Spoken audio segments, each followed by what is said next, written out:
अस्सलाम वालेकुम। आज के एक नए टॉपिक के साथ मैं हूं सादिया सुफियान। आज का हमारा टॉपिक है ब्लूम्स टेक्सोनोमीज। सबसे पहले हम ब्लूम्स टेक्सोनोमी की डेफिनेशन के बारे में बात कर लेते हैं। शिकागो यूनिवर्सिटी में कॉग्निटिव साइकोलॉजिस्ट की एक टीम थी जिसने 1956 में ब्लूम्स टेक्सोनोमी को पब्लिश किया था। It is named after the committees chairman, और बाद में इसको कमेटी के चेयरमैन के नाम के साथ मंसूब कर दिया गया था जिनका नाम था Benjamin Bloom. It is a set of 3 models. Basically Bloom's taxonomy 3 models पर डिपेंड करती है। अब वो 3 मॉडल्स किस लिए इस्तेमाल किए जाते हैं? ये 3 मॉडल्स एजुकेशनल लर्निंग कॉन्सेप्ट्स को और एजुकेशनल ऑब्जेक्टिव्स को क्लासिफाई करने के लिए इस्तेमाल किए जाते हैं। The original taxonomy was organised into 3 domains. अब ये जो 3 मॉडल्स हैं इनको डोमेन्स भी कहा जाता है, और ये कौन कौन सी हैं?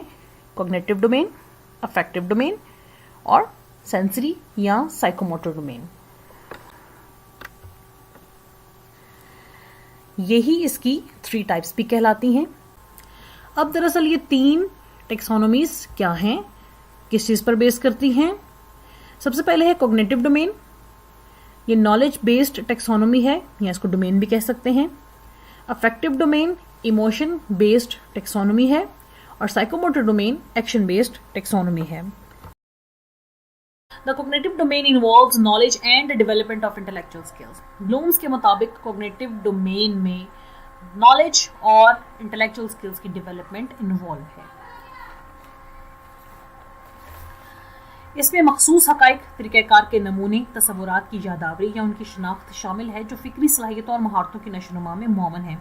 इल्मी अमल की 6 बड़ी किस्में हैं जिसका आगाज़ सादा से पेचीदा तक होता है, और ये 6 बड़ी किस्में कौन कौन सी हैं? इसमें है knowledge, comprehension, application, analysis, synthesis और एवेल्युएशन।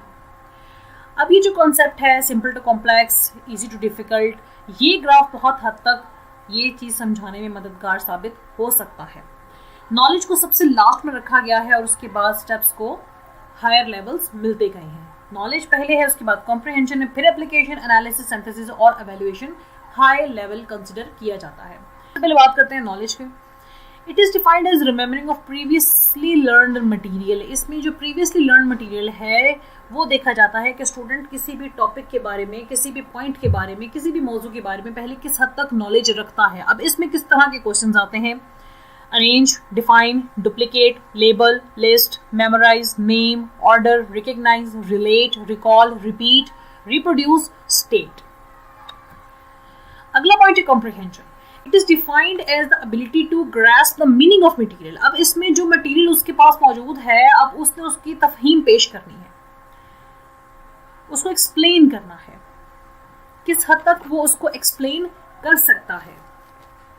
यानी कि इसमें वर्ड्स टू नंबर्स में चले जाएं, अल्फाज से अदाद बना लिए जाएं, वजाहत या इख्तसार की जाए, अब नताइज या असरात की पेशन गोई करता है जब इसमें स्टूडेंट, तो इसको कॉम्प्रिहेंशन बोलते हैं। अब इसमें किस किस्म के क्वेश्चंस होते हैं?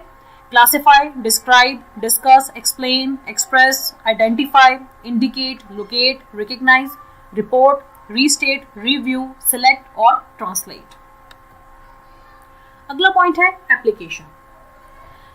It refers to the ability to use learned material in new and concrete situations. यानी कि अब जो मटेरियल उसके पास मौजूद है उसको नई सिचुएशन में कैसे उसने अप्लाई करना है, कैसे उसने यूज करना है। इसमें कवायद, तरीकों, तसव्वुरात, असूल, कवानीन और नजरियात जैसी चीजों का इतलाक शामिल हो सकता है।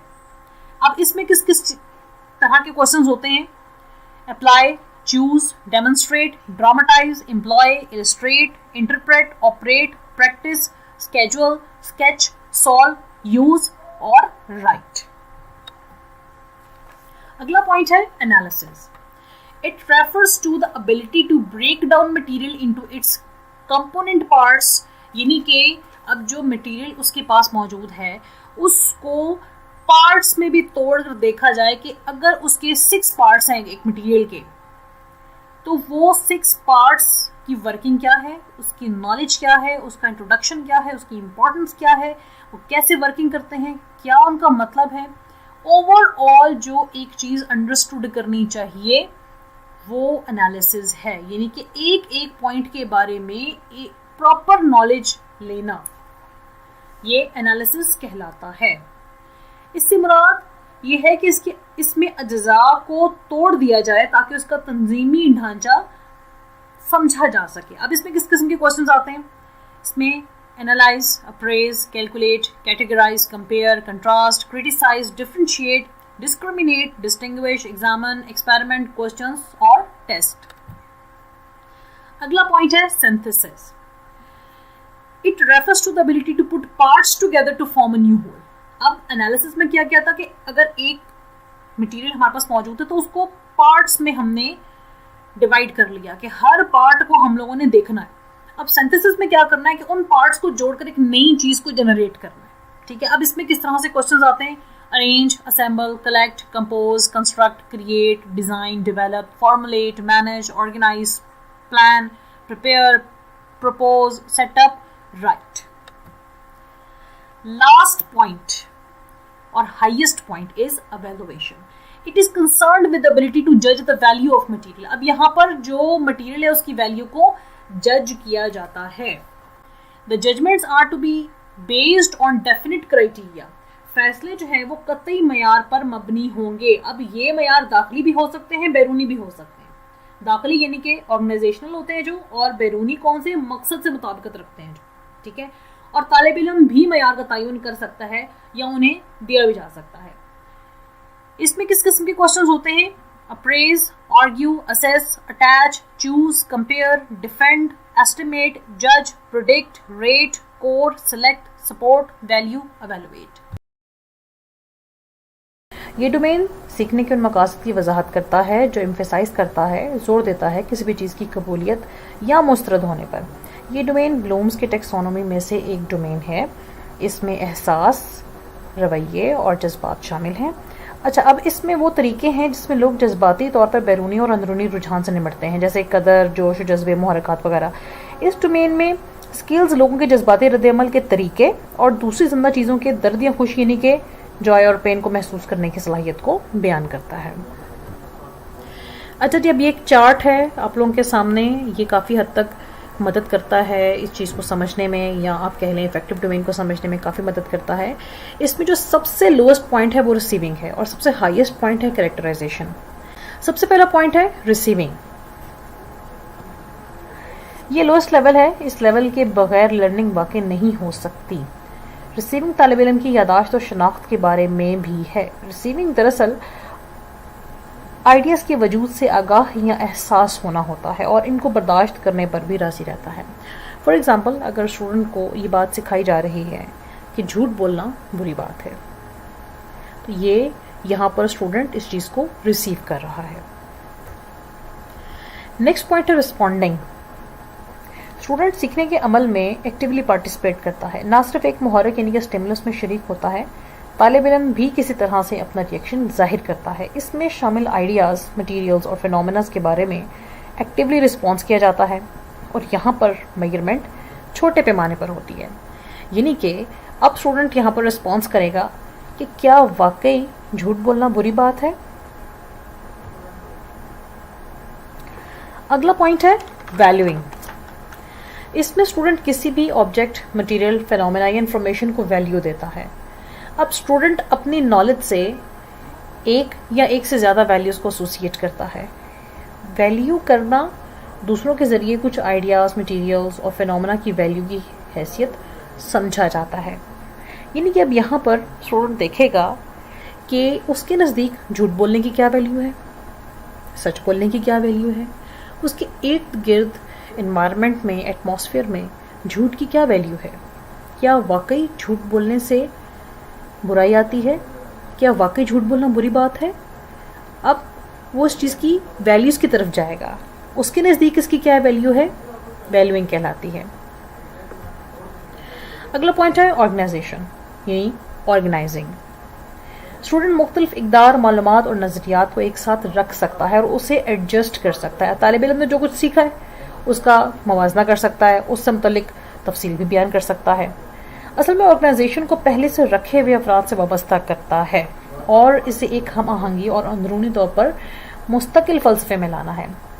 अब स्टूडेंट क्या करेगा, झूठ बोलने से मुतल्लिक मुख्तलिफ मटीरियल्स को ऑर्गेनाइज करेगा, एक्सपेरिमेंट्स करेगा, सर्च करेगा, रिसर्च भी करेगा, एक्सपीरियंस से गुजरेगा कि क्या वाकई झूठ बोलना बुरी बात है। बहुत सारे मटेरियल को रीड आउट करेगा, बुक्स पढ़ेगा, चीज़ों को देखेगा, प्रैक्टिकल करेगा, तो ये ऑर्गेनाइजेशन आ जाती है, यानी कि वो चीज़ों को ऑर्गेनाइज कर रहा है ये साबित करने के लिए कि क्या वाकई झूठ बोलना बुरी बात है। लास्ट और powerful point, highest point, characterising यानी कैरेक्टराइजेशन। इस लेवल पर स्टूडेंट एब्स्ट्रैक्ट नॉलेज यानी तजदीदी इल्म को फ़रोग देने की कोशिश करता है। वैल्यू या वैल्यू सेट के ज़रिए खसूसियत यह है कि वो अपनी इक़दार के मुताबिक मुस्तकिल तौर पर अमल करे। अब उसकी इक़दार में ये चीज़ शामिल है कि झूठ बोलना बुरी बात है, तो अब इस चीज़ को वो अपने कैरेक्टर में, अपनी नेचर में शामिल कर लेगा कि झूठ बोलना बुरी बात है। साइकोमोटर डोमेन का ये इंट्रोडक्शन सिम्पसन ने 1972 में दिया था।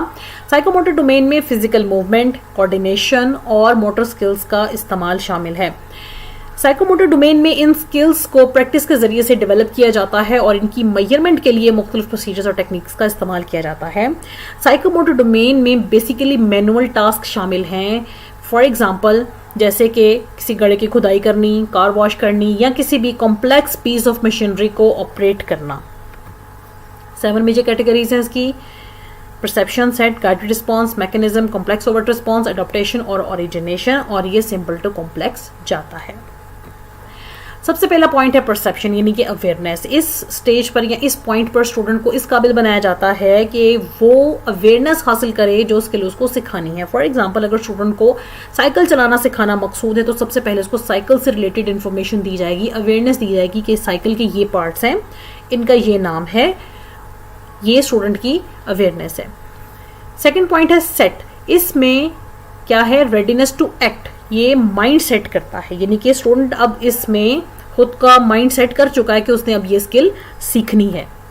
थर्ड पॉइंट है गाइडेड रिस्पॉन्स। ये अर्ली स्टेज है किसी भी कॉम्प्लेक्स स्किल को सीखने की।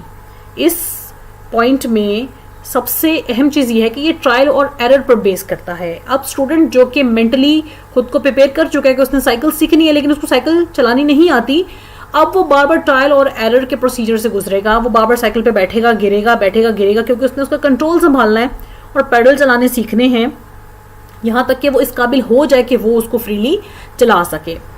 मैकेनिज्म, ये इंटरमीडिएट स्टेज है किसी भी कॉम्प्लेक्स फिजिकल स्किल को सीखने की। अब इसमें स्टूडेंट क्या करता है, वो medium level of proficiency confidence को परफॉर्म करता है, यानी कि अब उसको अपनी हैबिट बना रहा होता है कि वो साइकिल को बआसानी हैंडल कर ले, यानी कि उसको चलानी आ जाए। कॉम्प्लेक्स ओवर्ट रिस्पॉन्स, इस स्टेज पे आके स्टूडेंट एक्सपर्ट हो जाता है, यानी कि वो कम एफर्ट्स के साथ अपनी एफर्ट्स को वेस्ट किए बगैर क्विकली और एक्यूरेटली विद इन मिनट्स उस स्किल को परफॉर्म कर लेता है। अब जिस तरह से स्टूडेंट को साइकिल चलानी सिखाई गई है और अब उसकी वो हैबिट भी हो गई है और ट्रायल एरर के प्रोसीजर से वो गुजर चुका है, तो अब वो इस पॉइंट पे आके साइकिल चलाने में एक्सपर्ट हो गया है। अब जो भी कहेगा साइकिल चला के दिखाओ तो वो उठेगा बआसानी, अपनी कोई भी एफर्ट को वेस्ट किए बगैर वो साइकिल पर बैठेगा और साइकिल को बआसानी से वो चला लेगा। अगला पॉइंट है एडॉप्टेशन। इसमें क्या है कि ability to modify the learned skills to meet new और स्पेशल रिक्वायरमेंट्स। इसमें जो लर्न स्किल्स हैं उनको मॉडिफाई किया जाता है। इसमें जो स्टूडेंट हैं उनकी महारतें इतनी तरक्की याफ्ता हो चुकी हैं कि खुसूसी ज़रूरियात को पूरा करने के लिए मूवमेंट्स में तरमीम की जा सकती है। आखिरी पॉइंट है ओरिजिनेशन। इसमें एबिलिटी आ जाती है नई मूवमेंट पैटर्न्स को अप्लाई करने की, यानी कि अगर कोई स्टूडेंट को फॉर एग्जांपल प्रॉब्लम आ गई है साइकिल चलाते चलाते, अगर कोई चेन उतर जाती है तो वो इजीली उसको उस प्रॉब्लम से खुद को निकाल लेगा। फिर वो न्यू मूवमेंट्स भी इसमें से निकाल सकता है, जैसे हाथ छोड़कर साइकिल चलाना या एक टायर पर साइकिल चलाना। तो अब उसने अपनी स्किल के जरिए से नई स्किल्स जो हैं वो सीख ली हैं, तो इसको हम कहते हैं origination. So thanks for watching this video. Please do subscribe, like and share.